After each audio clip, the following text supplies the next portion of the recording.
All right, just waiting on Stephanie now. Ah, there she is. Oh, wait. One sec, guys. I'm going to send the invite one more time.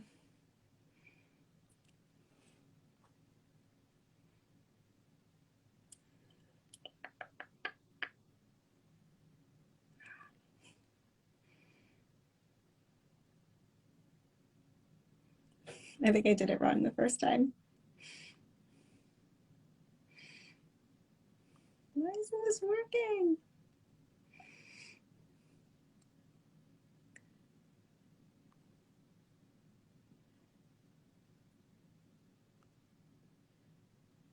Sorry, guys. 1 second. This is not letting her join.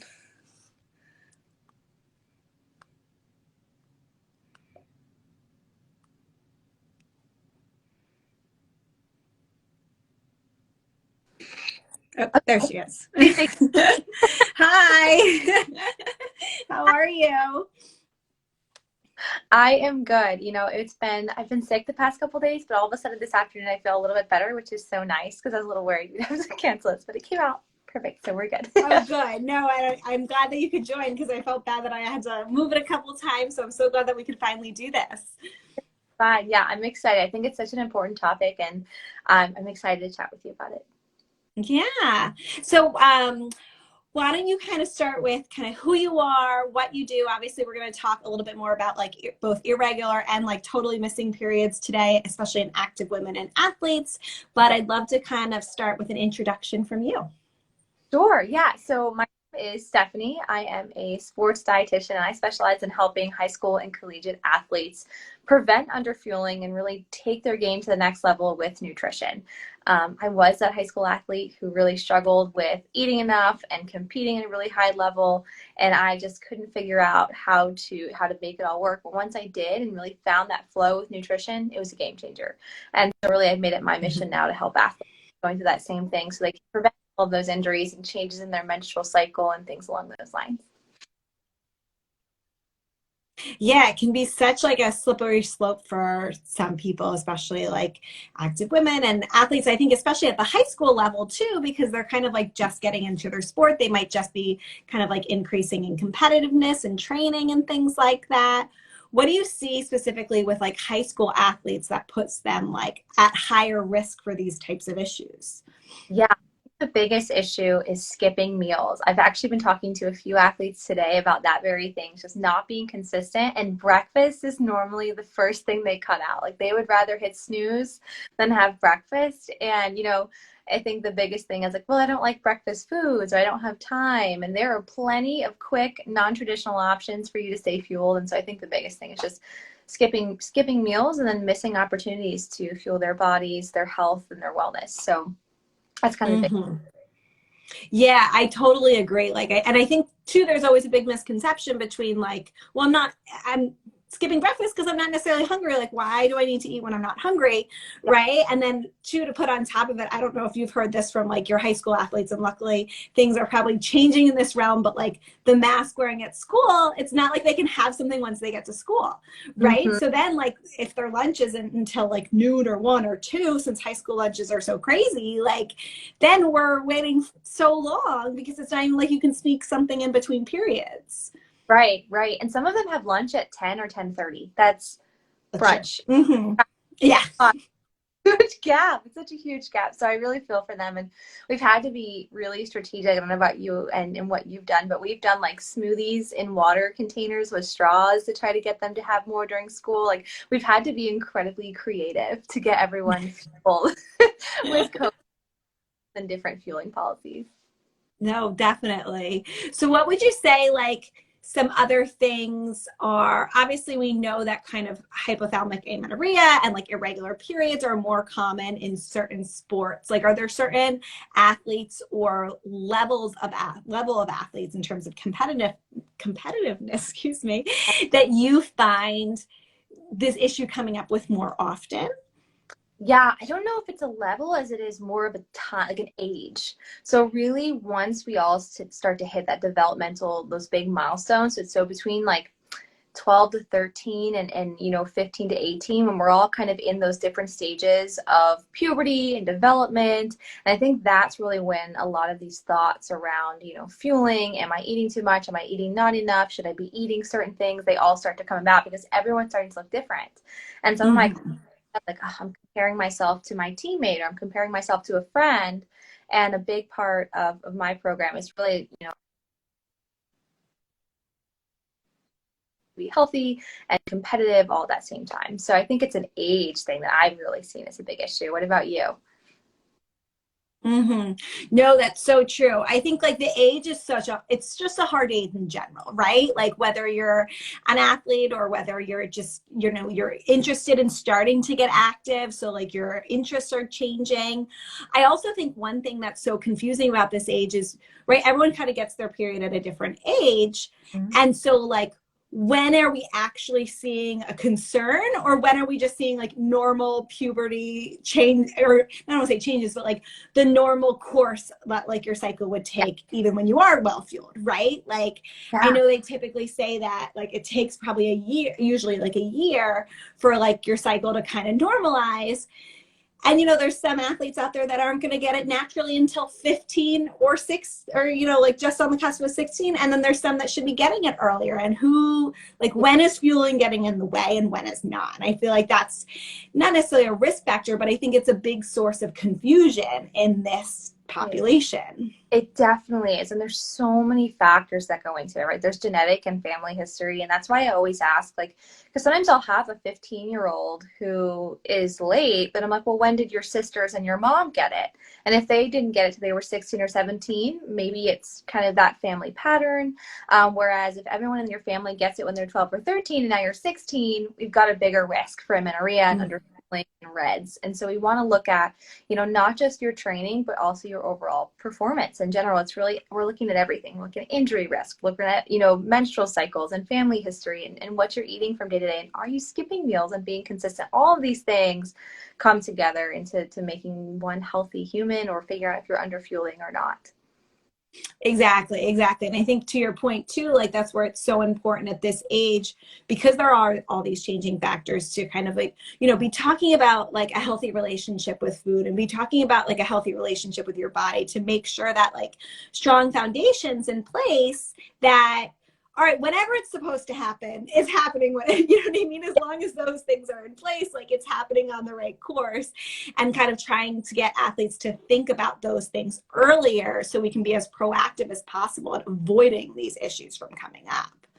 Absolutely. I think being prepared and having a nutrition strategy to avoid injuries and delayed menstrual cycles and muscle delaying, cramping, and all of those things is really the key, right? You want to prevent that from happening. You never want to plan to be on the sidelines. You want to prevent, being benched because you have a stress fracture. So I think nutrition is a big, big piece of that. So many of these athletes focus on training and strength training and personal training, and they've got all these other side coaches, and they forget about the nutrition coaching piece and really just making sure they've got that strategy to keep them strong. Exactly. It's so true. So I guess too, you brought up in the beginning that like, when you were a high school athlete and this was a big challenge for you, and we actually have that very much in common. Like this was very much a challenge for me as a high school athlete, and something that I felt like I just didn't have the right information with. And if I did, things would have probably been a little bit different. But obviously, like the information out there is just not always filtered for like active populations and athletes. So I'd be curious to know, and this question's a little off the cuff, so I apologize. As I'm about to ask it, I'm like, wait, I didn't tell her I was going to ask this question. But like, what do you think, looking back at your like career as a high school athlete and kind of with this struggle, like what's the one thing that you wish you could kind of go back and like really wish you knew as a high school athlete, knowing what you know now as a dietitian? Yeah, I would go back and tell myself that you don't have to eat quote unquote healthy all the time. For me, I thought that salad should be the foundation of every meal, that you should have lots of fruits and vegetables. And for those athletes listening, this is not an excuse not to eat your fruits and veggies. It's just saying that they the priority of every meal. So really looking at carbohydrates at that as the foundation, and then proteins and fats. I think that's the one thing that, you know, I tell athletes all the time, and I love sharing my story and how I had stress fractures. I had a broken arm and a broken leg at the same time. You know, Oh gosh. really late menstrual cycle, and to the point where I was seeing specialists and I had DEXA scans and all of these things to try to figure out what was going on. And at the end of it, it was just you're overtraining and underfueling, and how do we fix that? And so for me, I'm eating 3 meals a day. I'm eating lots of snacks. Like, why can't I do this? Why am I full? Why am I always injured? And it turned out that you can eat all the time, but you're not eating the right foods. You're not eating the most fueling foods, the most energizing foods. You're eating a lot of fruits and veggies, which are lovely for recovery, but they don't supply a ton of energy. And so it's really about, you know, now I take that lesson learned and I apply it to all the athletes I worked with. Like, how can we really energize your training without you don't want to be overstuffed either. That's the other piece. Mhm. You know, I remember having just to eat and eat and eat and eat and being so stuffed. Like, you don't want that either. So we try to find that happy. No, that's such a good point. That's such a good point, because I think so much of our culture emphasizes like the quality of eating and the quality of certain foods, and this is a superfood and this decreases inflammation. But like no one talks about, okay, but especially when you're burning so many calories and you're exercising, you're training on a day-to-day basis, like how much energy your body needs. And so sometimes that healthy diet makes it really freaking hard to meet those goals. Yeah. And Good. Bagels are good. Like, we want those carbs. Yeah, we need those carbs as athletes. We need them. Yeah. no, it's so true. It's so true. So I guess too, like that in mind, like you said, like not just eating healthy, what would you say like your 2 other biggest tips for like female high school athletes? I know we already had talked about like not skipping meals as well, but like 2 other tips that like your biggest go-tos to kind of help prevent this from happening and help making sure that they're adequately fueling their bodies. Yeah. So my number 1 tip is filling any fueling gaps you have. And so I tend to describe fueling gaps as anytime you go 3 or more hours without fueling, that's a gap. We've got to fill it with a snack or a meal or just something to get some fuel in. And the other piece is kind of along the same lines, honestly, as snacking, is always keeping something handy. Like in my bag, like I always have something. And I encourage my athletes to do the same, because you want to have that anytime snack. So when you are hungry, anytime, you've got it. So a granola bar or trail mix or jerky or a protein bar, anything that can be in your bag for a day or a couple of days. So if you're hungry on the way to practice or on the way home or on the bus, you've got fuel, because I truly believe there's nothing worse than a hungry athlete, like nothing. So you've got fuel anytime you need it. No, that's so true. And I think especially as dietitians, we're all known for like having random snacks in like every place and bag that we could possibly, because it's so true. Like you never know, like we all have busy lives. Like food is not our focus, even as dietitians.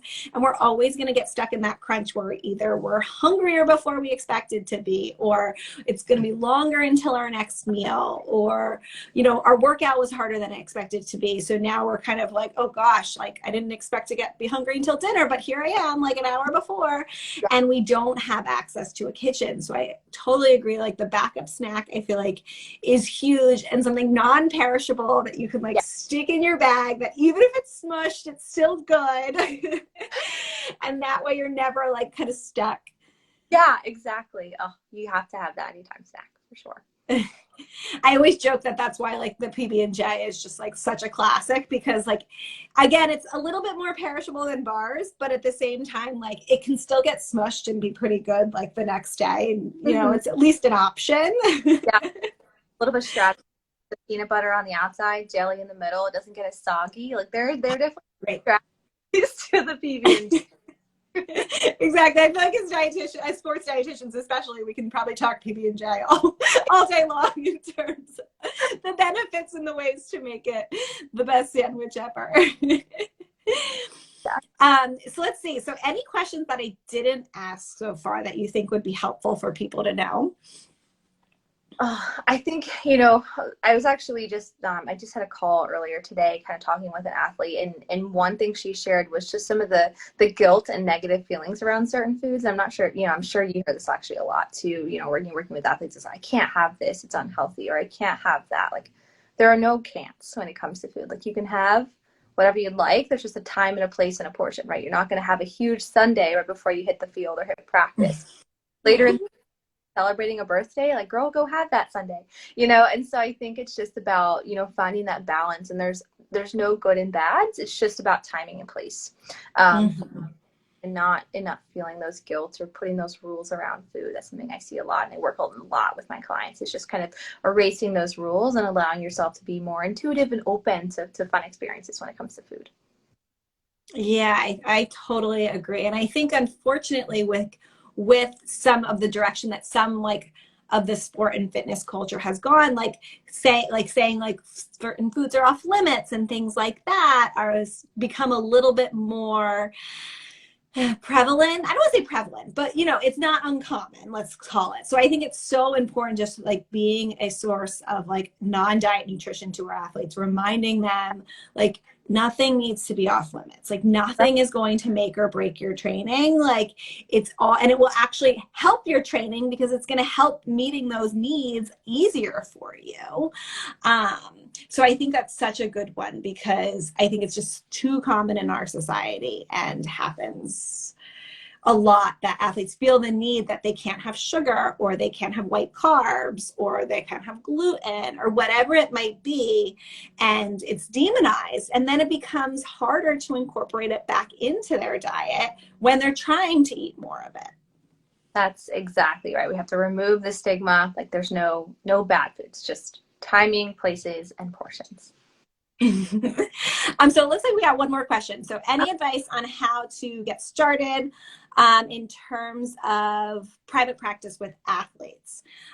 So I'll put this ball in your court first. Any kind of insight into someone just finishing their internship and looking to go this direction with their career?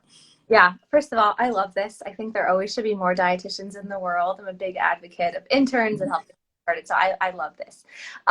So I think the first thing you want to do is just find what you want your niche to be, right? I think that was one of the hardest things. We get out of school, we graduate, our internships, our masters, whatever it may be, and we want to help everyone all the time. And it's impossible to help that many people. So I think find your specialty. There are so many amazing dietitians who do everything. Some of them will do triathlete nutrition, or just retired athlete nutrition, or certain age brackets, or even just certain sports. I think figuring out what you're most interested in, honestly, is the best first place to start. This way you can really hone in on helping that specific population. I think that's great advice. I totally agree. I think especially in terms of how private practice is right now, or just gone in general in comparison to 10, 15 years ago, it's so helpful to have that focus area, that niche that you want to kind of focus in on, to focus the experience you're gaining, but also focus your marketing. I'm sure we both know, it makes marketing aspect a lot easier.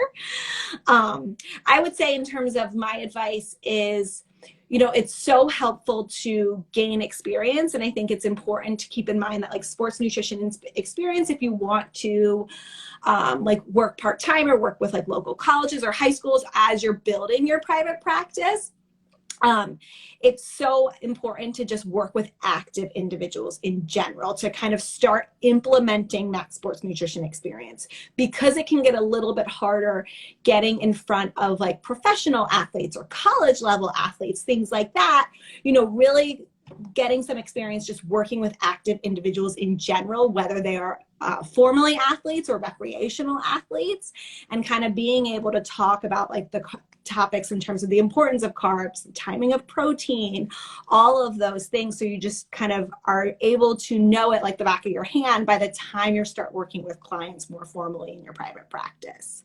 So Shayla, I hope those are helpful for you.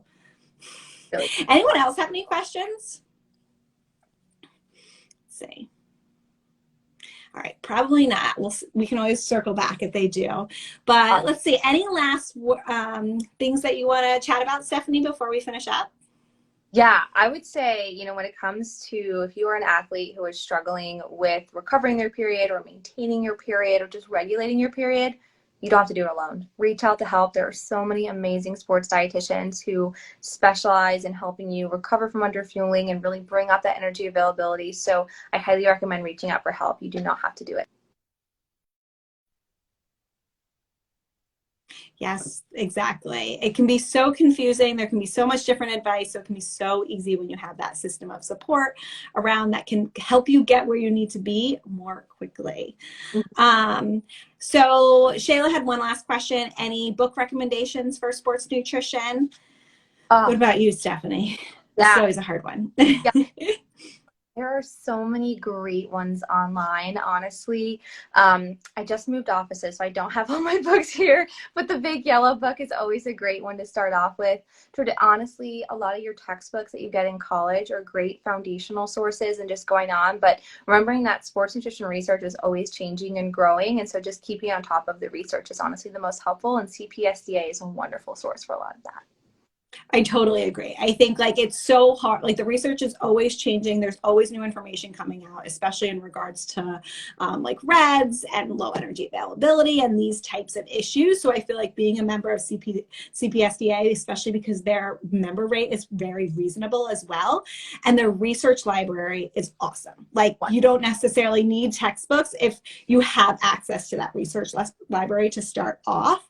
And obviously the textbooks are a great support to that. So I totally agree. I think that's the best place to start.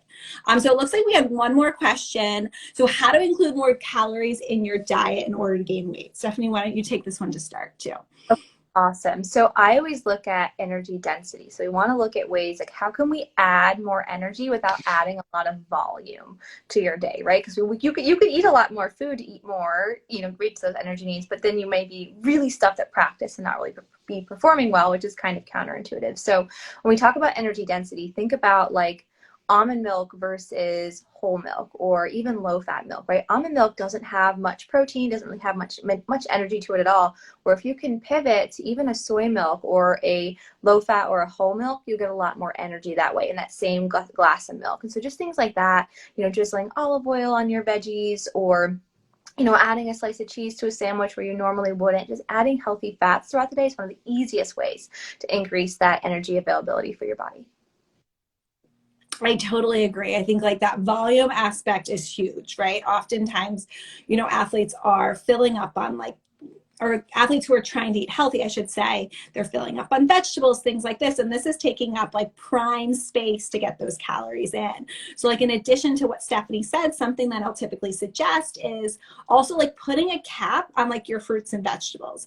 Not necessarily to say you shouldn't eat fruits and vegetables, but typically I'll say like at least like 2 to 3 servings of fruits and vegetables, like a baseball size amount. Usually with athletes, I'll start with like 2 servings of each, prioritize that. Again, not to say we don't need more, but then really focus on getting calories from other options because sometimes those fruits and vegetables can crowd out those necessary calories and those higher calorically dense options that is going to make meeting those needs so much harder. So I totally agree with you. I think like anytime you can get more calories for the same amount of volume, it's a huge help, and making sure that you're not filling up too much. And I like to say like double checking the box of like fruits, vegetables, or protein before you're even getting those other essential nutrients in that all athletes need. Because carbs and fats are going to be the most essential nutrients to regulating those hormones and getting your hormones to healthy levels as well. So I think that's one big question. And then we also mentioned before, of course, like the timing, right? Like trying not to skip meals. Like most active women and athletes need to eat at least like 4 to, I don't want to say need to, but they benefit from eating at least like 4 to 6 times per day, if not more, depending on like the training level, because it can just be so hard to meet those calorie needs in less than that. Yeah. Yeah, you're really right. And that's where that consistency comes in and just, having a plan. If you don't love breakfast, that's fine. Have an alternative for breakfast. Like I tell athletes all the time, if you love your mom's, have it for breakfast. Like there's no, whatever you love, whatever gets you to eat is the goal. Exactly. Whatever like is going to be the easiest for you, the most practical for you, and gets those calories and nutrition in is the main key and the main goal. So awesome. Well, I'm so happy that we could do this and that we were able to answer some people's questions. And yeah, I hope this was helpful for everybody. Thanks so much, Stephanie, for joining me. Yeah. Thank you for inviting me. I'm always happy to hop on and chat about sports nutrition with someone who is also so knowledgeable. So I love it. It's great. Take care. Have a good day. Bye.